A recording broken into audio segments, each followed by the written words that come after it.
ನಮ್ಮ ಹೆಸರು ಮೊಹಮ್ಮದ್ ತಬ್ರೇಜ್ ಅಂತ. ನಾವು ಒಂದು ಸುಮಾರು ವರ್ಷಗಳಿಂದ ಅರ್ಜಿ ಕೊಡ್ತಾ ಇದ್ದೀವಿ, ಪಂಚಾಯತಿಗೆ ಅರ್ಜಿ ಕೊಡ್ತಾ ಇದ್ದೀವಿ, ಮೆಂಬರ್ಸ್ಗೂ ಹೇಳಿದ್ದೀವಿ. ಇಲ್ಲಿರೋ ಜನ ಎಲ್ಲ ಅವ್ರು ಸೇರಿ ಪಂಚಾಯತ್ ಹತ್ರ ಬನ್ನಿ ಅಂದರು, ಪಂಚಾಯತ್ ಹೇಳಿದ್ದೀವಿ. ಇಲ್ಲಿ ನೀರು ಇಟ್ಕೊಂಡಿದ್ರೆ ನಮ್ಗೆ ಜಾಸ್ತಿ ತೊಂದರೆ ಆಗ್ತೈತೆ. ಈ ತೊಂದರೆಯಿಂದ ಈ ಕೋತಿಗಳು ಇವೆಲ್ಲ ಕೋತಿಗಳು ಬಂದು ಇಲ್ಲಿ ಆಟ ಆಡೋದು, ಅದು ಮನೆಗಳಿಗೆ ಕಿತ್ತಾಕೋದು, ಆ ಥರ ತೊಂದರೆ ಆಗ್ತಾಯಿದೆ. ಇಲ್ಲಿ ನೀರು ಇಟ್ಕೊಂಡ್ಬಿಟ್ರೆ ಯಾರು ಓಡೋಕ್ಕಾಗಲ್ಲ. ಚಿಕ್ಕ ಚಿಕ್ಕ ಮಕ್ಕಳೆಲ್ಲ ಹೋಗ್ತಾ ಇದ್ದಾರೆ, ಅದು ಕಿರಣಲ್ಲಿ ಬಿದ್ದು ಇದು ಗಾಯ ಆಗೋದು ಆ ಥರ ಆಗ್ಬಿಡುತ್ತೆ. ಅದರಿಂದ ತೊಂದರೆ, ಜ್ವರಗಳು ಅದೆಲ್ಲ ಆಗ್ತೈತೆ. ಅದಕ್ಕೆಲ್ಲ ಪೇಷಂಟ್ಗಳಾಗೋದು ಅವೆಲ್ಲ ಜಾಸ್ತಿ ತೊಂದರೆ ಆಗಿದೆ ನಮಗೆ. ಇದು ಅರ್ಜಿಗೆ ನಾವು ಪಂಚಾಯತಿಗೆ 2 ಸಲ ಅರ್ಜಿ ಕೊಟ್ಟಿದ್ದೀವಿ. ಒಂದು ಸಲ ಬಂದು 2021ರಲ್ಲಿ ಒಂದು ಕೊಟ್ಟಿದ್ದೀವಿ, 24ರಲ್ಲಿ ಒಂದು ಕೊಟ್ಟಿದ್ದೀವಿ. ಈ ಅರ್ಜಿಯನ್ನು ಖಾಲಿ ತೊಗೊಂಡಿರ್ತಾರೆ, ತೊಗೊಂಡ್ಬಿಟ್ಟು ಆಕ್ಷನ್ ಏನು ಮಾಡಿರಲ್ಲ. ಆಮೇಲೆ ಬಂದು ಹೇಳಿದ್ರೆ ಅಲ್ಲಿ ಹೋಗಿ ಹೇಳಿದ್ರೆ ನಾವು ಬರ್ತೀವಿ, ಮಾತಾಡ್ತೀವಿ, ಅದೆಲ್ಲ ಸರಿ ನಾವು ಬರ್ತೀವಿ ಅಂತ ಹೇಳ್ತಾರೆ. ಮೆಂಬರ್ನ ಕಟ್ತೀವಿ, ಯಾರು ಬಂದು ಇದು ಮಾಡ್ತಾ ಇಲ್ಲ. ಅದಕ್ಕೋಸ್ಕರ ಸ್ವಲ್ಪ ದಯವಿಟ್ಟು ಎಲ್ಲರೂ ಗಮನ ತಗೊಬೇಕಂತ ಈ ಬಂದು ರಸ್ತೆ ತೊಂದರೆ ಏನಾಗ್ತಿದೆ ಅಂದರೆ, ಇಲ್ಲಿಂದ ನಾವು ಓಡಾಡಕ್ಕೆ ಹೋದರೆ ಇಲ್ಲಿ ಒಬ್ರು ಅಮ್ಮ ಇದ್ದಾರೆ, ಆ ಅಮ್ಮ ಹೇಳ್ತಾರೆ ಈ ಕಡೆ ನಿಮ್ಗೆ ರೋಡ್ ಇಲ್ಲ, ನೀವು ಆ ಕಡೆಯಿಂದ ಓಡಾಡಿ ಅಂತ ಹೇಳ್ತವ್ರೆ. ಅದೆಲ್ಲ ತೊಂದರೆ ಆಗ್ತೈತೆ ನಿಮಗೆ. ನಮ್ಮ ಒಬ್ರಿಗೆ ಅಲ್ಲ, ಎಲ್ಲರೂ ನಾವು ಆ ಅಮ್ಮ ಹೇಳಿದಾಗ ನಾವು ಅದು ರಸ್ತೆ ಬಿಟ್ಬಿಟ್ಟಿದ್ದೀವಿ. ಥರ ಹಿಂಗೆ ಮಾಡ್ತೀವಿಲ್ಲ, ಆ ಅಮ್ಮನ ಕೆಟ್ಟ ಮಾತನ್ನ ಬೈತಾರೆ. ಅದಕ್ಕೋಸ್ಕರ ಸ್ವಲ್ಪ ಅಧಿಕಾರಿ ಯಾರು ಇದ್ದಾರೆ ಸ್ವಲ್ಪ ಬಂದು ಮಾತಾಡಬೇಕು, ಮಾರಿ ಕೊಡ್ಬೇಕಂತ ನಾವು ವಿನಂತಿ. ಈ ಚಿರಂಡಿ ಬಂದು ನಮ್ಮ ಜಾಗದಲ್ಲಿ ಅವತ್ತು ಹಾಕೋವಾಗ ನಾನು ನಮ್ದು ಹೋದ್ರೆ ಹೋಗ್ಲಪ್ಪ, ನಮ್ಮ ಜಾಗದಾಗ ಹಾಕ್ಬಿಡು, ಎಲ್ಲರೂ ಕ್ಲೀನ್ ಮಾಡ್ಕೊತಾರೆ ಅಂತ ಹೇಳಿದ್ದು. ಇವಾಗ ಯಾರು ಕ್ಲೀನ್ ಮಾಡಲ್ಲ. ನಾವು ಮಾಡ್ಕೊಂಡ್ರೆ ಮಾಡ್ಕೋಬೋದು, ಇಲ್ಲಾಂದ್ರೆ ಇಲ್ಲ. ಅದಕ್ಕೆ ಚಿರಂಡಿ ತೆಗಿಬೇಕು. ಸೆಂಟ್ರಾಗ ಆ ಕಡೆ ಹಾಕ್ದಂಗೆ ಈ ಕಡೆನ ಹಾಕ್ಬಿಡ್ಲಿ. ಆಮೇಲೆ ಎರಡನೇದು, ಇಲ್ಲಿ ಹೋಗಕ್ಕೂ ದಾರಿ ಇಲ್ಲ, ಹಂಗೆ ಹೋಗಕ್ಕೂ ದಾರಿ ಇಲ್ಲ. ಹಂಗೆ ಹೋದ್ರೆ ಅಲ್ಲಿ ಟಂಪಗಳು, ಗಾಡಿಗಳು, ಹಿಂಗೆ ಹೋದ್ರೆ ಮುನಿಯಪ್ಪ ತಂಗಿ ಎಲ್ಲಮ್ಮನು ಬೇಕಾಗಿದ್ದ ಮಾತು, ಇನ್ನೇನು ಒಳ್ಳೆ ಮಾತು ಬರಲ್ಲ. ನಮ್ಮ ಅಪ್ಪನ ಕೊಟ್ಟಿದ್ದೀರ ಅಂತ ಕೇಳ್ತಾಳೆ ಅಮ್ಮ. ಯಾಕೆ ನಾವು ಅವ್ರ ಅಪ್ಪನ ಕೊಟ್ಟಬೇಕೋ? ಇಲ್ಲ, ನೀವು ಗೌರ್ಮೆಂಟ್ ರೋಡ್ ಹಾಕಿದ್ರಲ್ಲ ಅವತ್ತು, ಬೇಡ ಇಲ್ಲ ಹಾಕ್ಬೇಡ್ರೆ ನಾವು ರೋಡ್ ಕೊಡಲ್ಲ ಯಾರ್ಗೂ, ಇದು ನಮ್ಮ ಜಮೀನು ಅಂತ ಹೇಳ್ಬೋದಲ್ಲ. ನೀವು ಓಟ್ ಗೆಲೆ ಗಂಟ ಒಂದು ಮಾತು, ಓಟ್ ಗೆದ್ದ ಮೇಲೆ ಒಂದು ಮಾತಾ? ನಮ್ಗೆ ಅವಶ್ಯಕತೆ ಇಲ್ಲ. ಚೇತನ್ ಈ ಕೆಲಸ ಮಾಡಿಬಿಟ್ಟು ಇವಾಗ ಚೇತನ್ ಈ ಕಡೆನೇ ಬರಲ್ಲ.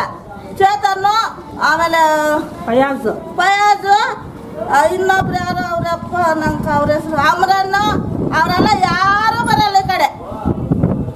ಈ ತರ ಮಾಡ್ಕೊಂಡ ನಮ್ದು ಒಂಥರ ಬಿಕಾರಿ ಗಲ್ಲಿ ಆದಂಗೆ ಆಗ್ಬಿಟ್ಟೈತೆ. ಇದು ಬೇಕಾಗಿಲ್ಲ. ಯಾವನ್ಗೂ ಓಟ್ ಹಾಕೋದು ಬೇಕಾಗಿಲ್ಲ, ಯಾರು ಬಂದು ಮಾತಾಡೋದು ಬೇಕಾಗಿಲ್ಲ. ಬರ್ಲಿ, ಯಾರು ಬರ್ತಾರ ಬರ್ಲಿ. ಚಿರಂಡಿ ಫಸ್ಟ್ ಚಿರಂಡಿ ಎತ್ತಬೇಕು, ರೋಡ್ ಕ್ಲೀನ್ ಮಾಡಬೇಕು. ಒಂದು ಗಾಡಿ ಹೋಗಕ್ಕಾಗಲ್ಲ, ಒಂದು ಆಟೋ ಪೇಷಂಟ್ ಆಗ್ಬಿಡ್ತೀರಿ. ಇಲ್ಲಿ ಯಾರೋ ಒಬ್ರು ಪೇಷಂಟ್ ಆಗ್ತಾರೆ, ಅವ್ರನ್ನ ಹಾಕೊಂಡು ಹೋಗೋದ, ತುಕ್ಕೊಂಡು ಹೋಗೋದ, ಇಲ್ಲಾಂದ್ರೆ ಅದು ಇದ್ರಾಗ ಕಟ್ಕೊಂಡು ಹೋಗ್ತಾರೆ, ಅದ್ರಾಗ ಕಟ್ಕೊಂಡು ಹೋಗೋದ. ಒಂದು ಆಟೋ ಕೂಡ ಬರಲ್ಲ ಇಲ್ಲಿ, ಒಂದು ಟಂಪ ಬರೋಕ್ಕಿಲ್ಲ. ಒಂದು ಗಾಡಿ ಎತ್ತಿದ್ರೆ ಇನ್ನೊಂದು ಗಾಡಿ ಬರಬೇಕು. ಆ ಥರ ಮಾಡಿ ಮಡ್ಗ್ಯಾರ ಈ ಕಡೆ. ಅದಕ್ಕೆ ನಾವೇನು ಮಾಡಬೇಕು? ಯಾರಿಗೆ ಹೇಳಿದ್ರೂ ಯಾರು ಕಿಮೆ ಬರ್ತೀರಕ್ಕ, ಬರ್ತೀರಕ್ಕ. ಪಂಚಾಯತಿಲಿ ಅರ್ಜಿ ಕೊಟ್ಟಿದ್ದೀವಿ, ಪಂಚಾಯತಿವರು ಯಾರು ಬಂದು ತಲೆಗೆ ಹಾಕೊಂತ ಇಲ್ಲ. ಮೊನ್ನೆ ಒಂದ್ ದಿವಸ ಅಲ್ಲಿ ಇಲಿ ತೋಡ್ಬಿಟ್ಟು ಮಣ್ಣೆಲ್ಲ ತುಂಬ್ಕೊಂಡೈತೆ.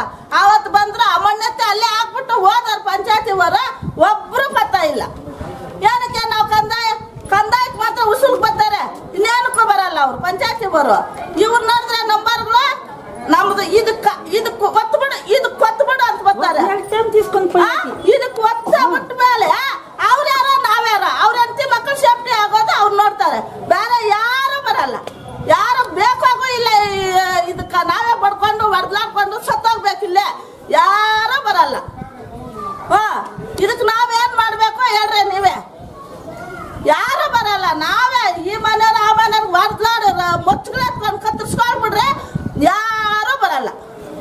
ಅವ್ರಿಷ್ಟಕ್ಕೆ ಅವ್ರು ಇರ್ತಾರೆ. ಏನಪ್ಪ ಎಲ್ಲಿದ್ದೀಯಾ? ನಾನು MLA ಹತ್ರಕ್ಕೆ ಹೋಗಿದ್ದೀನಿ, ಇಲ್ಲ ಬೆಂಗಳೂರಿಗೆ ಹೋಗಿದ್ದೀನಿ, ಇಲ್ಲ ನಾನು ಪೇಷಂಟ್ ಆಗಿದ್ದೀನಿ, ಇದೇ ಮಾತುಗಳು ಹೇಳ್ತಾರೆ ಹೊರತಾಗಿ ಯಾರು ಬರಲ್ಲ.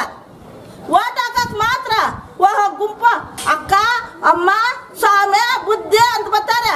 ಇವಾಗ ಯಾಕೆ ಬರಲ್ಲ? ಇವಾಗ ಏನ್ ಮಾಡ್ತಾ ಇದ್ದೀರಿ ನೀವು?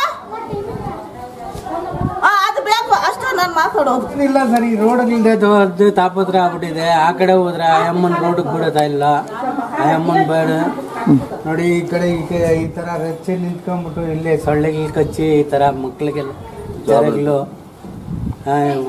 ಜ್ವರ ಆಗ್ಬಿಡೈತೆ, ಮಕ್ಳಿಗೂ ಜ್ವರ ಆಗ್ತೈತೆ. ನೋಡಿದ್ರಲ್ಲ ಇವಾಗ ಮಕ್ಳಿಗೆಲ್ಲ. ಇನ್ನ ಈ ಬೀದಿಯಲ್ಲೆಲ್ಲ ಜಾಸ್ತಿ ಚಿಕ್ಕ ಮಕ್ಳು ಇರೋದು. ನೀರು ಕಡಿಮೆ, ಇನ್ನ ಮಳೆ ಬಿದ್ರೆ ತುಂಬೋಗುತ್ತೆ. ನೀರು ಹೋಗಕ್ಕೆ ಜಾಗ ಇರಲ್ಲ ಇಲ್ಲಿ. ನಾವು ಆಚೆ ಕಡೆನೂ ಬರಕ್ ಆಗಲ್ಲ. ಎಲ್ಲ ಇಲ್ಲಿ ನಿಂತ್ಕೊಂಡ್ಬಿಟ್ಟಿತ್ತು. ಆ ದಿಂಡು ಕಟ್ಟಿ ಆಮೇಲೆ ಅದೆಲ್ಲ ರೆಡಿ ಮಾಡಿ ಅದಕ್ಕೆ ಒಳಗೆ ನೀರು ಹೋಗಕ್ಕ ಅವಶ್ಯಕತೆ ಇತ್ತು. ಅದೆಲ್ಲ ಮಾಡಿ ರೆಡಿ ಮಾಡ್ಕೊಂಡಿದ್ದೀವಿ. ಆದ್ರೂ ಬರ್ತಾನೆ ಇದೆ ನೀರು. ಅದೇ ಸೂಪಿ ಚಿನ್ನ.